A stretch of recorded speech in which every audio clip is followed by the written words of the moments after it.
Apa ukuran suami baik di hadapan Allah? Maka baca lagi ayat-ayatnya. Pertama ada di Quran surah keempat An-Nisa ayat 19. Ya. Paling kiri sebelah bawah di mushaf. Ya ayyuhalladzina amanu, duhai para suami yang beriman, la yahillu lakum an tarithun nisaa karha. Ya, jangan sampai kamu bersikap buruk kepada pasanganmu. Jangan wariskan sikap-sikap yang enggak baik. Bisa menahan diri dengan baik. Bagaimanapun itu titipan. Ya, istri kita, istri saya, istri Anda, itu titipan dari Allah Subhanahu wa taala yang kita perlu jaga. Bagaimanapun akan dipertanggungjawabkan di akhirat kelak. Dia tidak dititipkan pada pria lain kecuali kepada Anda. Tentunya untuk dijaga, diperlakukan dengan baik. Ya, jadi kita belajar menjadi baik dan saling memahami. Setiap kita pasti ada kekurangan. Kalau ingin sempurna, ya nggak akan didapatkan. Hanya malaikat yang sempurna. Ya, kalau mau silakan nikah dengan malaikat maut, malaikat Israel tuh ada. Ya, yang lainnya, tapi nggak ada yang sempurna. Ya, nggak ada yang sempurna. Setiap kita pasti punya kekurangan. Sepanjang masih manusia. Jadi kalau suami mengerti istrinya manusia, tentu tidak akan mengeksplorasi kekurangannya. Demikian sebaliknya. Ya, asa antakrahu syai'an wa yaj'alallahu fihi khairan katsiran, di ujung ayatnya. Boleh jadi kita tidak menyukai satu sikap tertentu dari istri atau istri kepada suami, tapi di balik itu ada pelajaran besar untuk menyempurnakan sifat-sifat kita. Makanya agak menarik, biasanya kalau dipasangkan itu akan terlihat saling melengkapi. Jadi memang kekurangan kita itu hanya bisa dilengkapi oleh istri kita. Demikian sebaliknya. Ya. Kemudian yang kedua, tunaikan kewajiban dengan baik. Ya, apa kewajibannya? Ada di ayat 34-nya di surah An-Nisa. Ar-rijalu qawwamuna 'alan nisa bima faddalallahu ba'dahum 'ala ba'din wa bima anfaqu min amwalihim. Ya, lelaki itu qawwam, menjadi pelindung, pengarah di keluarganya, mataharinya. Ya, apa fungsi matahari? Menyinari. Sinar itu kan kalau ada pakaian basah disinari kering kan? Hangat, melindungi, maka lindungi. Kalau ada yang mengganggu isi keluarga, sengat dia ya, dengan sinarnya. Ya, ada air mata, ya keringkan di pipinya dengan sinar-sinar kebaikan itu. Jadi pemimpin yang baik itu maksudnya. Makanya laki-laki diibaratkan dengan matahari. Nabi Yusuf pernah bermimpi. Ya, ini ra'aitu ahada asyara kawkaba wa syamsa wal qamara ra'aituhum li sajidin. Jadi saya melihat di mimpi saya 11 gemintang, 1 matahari, 1 bulan semua sujud. Maka ditafsirkan 11 itu saudaranya. Ya, beliau 12 bersaudara, 11 saudaranya, matahari bapaknya, Nabi Yaqub alaihissalam, kemudian bulan ibunya. Ya, ibu, ya perempuan itu rembulan. Apa fungsi rembulan? Bulan itu untuk dilihat keindahannya. Ya, pantulan cahayanya kan keluar. Kalau pengen lihat indah kan rembulan.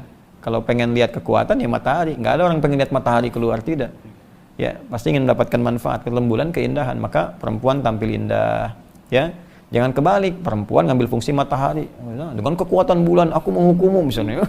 Nggak bisa. Tetap dia jadi bulan, ya bulan, matahari. Kemudian dia pelindung bima faddalallahu ba'dahum 'ala ba'din wa bima anfaqu min amwalihim.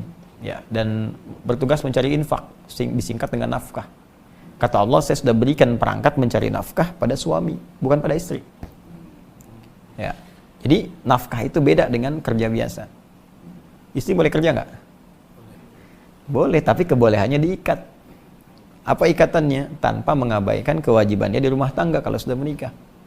Ada anak jangan sampai terabaikan, nggak dapat asinya, nggak dapat perhatiannya, pendidikan, kasih sayang ke ibu hilang.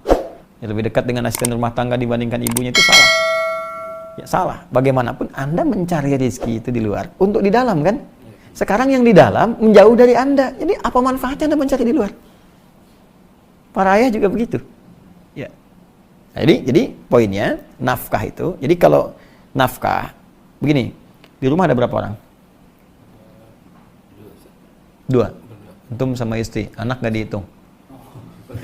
Bertiga. Baik. Antum istri anak kan? Baik. Antum nyari nafkah nih. Maka dari yang antum hasilkan itu akan dibuat oleh Allah cukup untuk 3 orang.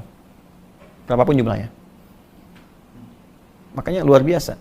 Begitu antum pulang, walaupun dapat 50.000, antum berikan 50.000 ke istri, cukup bertiga. Itulah indahnya nafkah. Tapi kalau orang yang bukan petugas nafkah, mencari nafkah, istri mencari misalnya kan, maka hasil itu akan dicukupkan hanya untuk dirinya saja. Dan tidak akan merebak ya kesempurnaan rezekinya kepada yang lainnya. Makanya kalau perempuan mencari akan terasa selalu kurang. Atau materi cukup tapi ada bagian yang akan hilang. kasih sayang, perhatian, ya, kehormatan, hubungan yang mungkin akan kurang harmonis, pasti itu. Ya, saling tuntut. Ya, nah itu poinnya. Jadi dari sini maka disiapkan bagi Anda untuk mencari nafkah dengan baik. Nafkah itu sudah janji Allah, sepanjang Anda mau bergerak, Allah akan turunkan rezeki. Sepanjang mau bergerak. Ya, orang di jalan aja sekarang cuman peluit, udah, kasih 2.000, makasih Pak. Ya, kasih 5.000, makasih Bos. 10.000, ngaku Om, makasih Om, kan?